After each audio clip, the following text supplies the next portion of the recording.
এই দেশের ইন্ডাস্ট্রি গুলো ডে বাই ডে বন্ধ হয়ে যাচ্ছে। তোমরা লিড দিয়ে এই গার্মেন্টস ইন্ডাস্ট্রি বন্ধ করতে পারো, এখন খুলতে পারো না।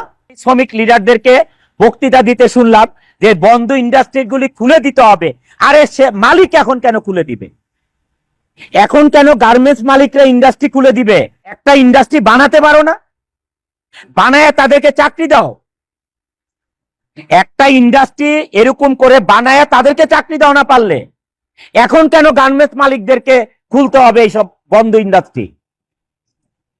আজকে যদি আমি ইন্ডাস্ট্রি বন্ধ করে দিই, এখানে 12,000 লোক কাজ করে, নট 12,000, 12 লক্ষ লোক জড়িত এটার সাথে। সাভারে, আশুলিয়াতে, গাজীপুরে 230 থেকে 240টা এই ধরনের গ্রুপ অফ ইন্ডাস্ট্রি বন্ধ করে দিয়েছে মালিকরা। লক্ষ লক্ষ লোক শ্রমিক বেকার হয়ে গেছে। 13%, 14% আসে হচ্ছে আমাদের রেমিটেন্স যোদ্ধাদের থেকে। রেমিটেন্স আসার কারণে বাংলাদেশে এই রেমিটেন্স যোদ্ধাদেরকে যে সম্মান দিয়েছে, এয়ারপোর্টে আলাদা তাদের বাসস্থান করেছে যে তারা এসে রেস্ট করতে পারে, হোটেলের মতন করেছে, আত্মীয় স্বজন এসে থাকতে পারে, এয়ারপোর্টে তাদেরকে সার্ভিস দিতে হবে, এত ব্যবস্থা করেছে। যারা 84% বাংলাদেশে রেমিটেন্স আনে তাদের জন্য কি করেছে? জোর হাতে রিকোয়েস্ট করছি আমাদের মাননীয় প্রধান উপদেষ্টার কাছে এবং যত উপদেষ্টা আছেন তাদের কাছে, আপনারা আমাদের জন্য কি করেছেন? যারা 84% রেমিটেন্স আনে বাংলাদেশে তাদের জন্য আপনারা কি করেছেন? গার্মেন্টস ইন্ডাস্ট্রি সচল রাখার জন্য কি করেছেন?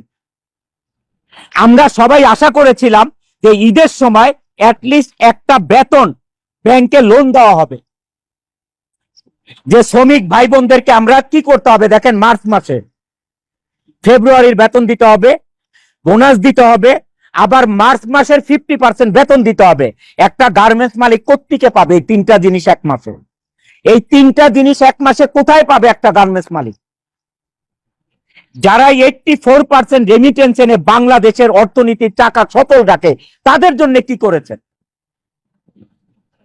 গার্মেন্টস মালিকেরা মুখ চুপ বোঝে, মুখটা চুপ থেকে কি করতেছে, গার্মেন্টস গুলো আরএমজি গুলো বন্ধ করে চলে যাচ্ছে।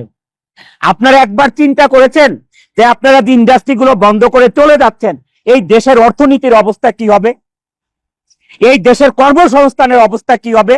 এই শ্রমিক লিডাররা কয়েকজন মিলে এই দেশে চালাতে পারবে না? তারা একজন একটা ইন্ডাস্ট্রি করতে পারে। 40টা প্রজেক্ট বন্ধ করে চলেছেন, 240টা ফ্যাক্টরি না, 240টা গ্রুপ অফ কোম্পানি ইন্ডাস্ট্রি বন্ধ করে চলে গেছেন। লক্ষ লক্ষ লোক বেকার হয়ে গেছেন। এই লক্ষ লক্ষ লোক বেকার হওয়াতে বাংলাদেশে এখন আপনাদের ছিনতাই বেড়ে গেছে, সন্ত্রাসী বেড়ে গেছে। এই যদি আমার ইন্ডাস্ট্রি এখানে বন্ধ হয়ে যায়, এই 12,000 লোকের কত লোক এখানে সন্ত্রাসী হয়ে যাবে কল্পনা করতে পারবেন না। মানুষের জীবন চালাতে পারবে না, এখানে লুটপাট শুরু করবে, দিনে দুপুরে দেখা যাবে ডাকাতি শুরু করে দিতে।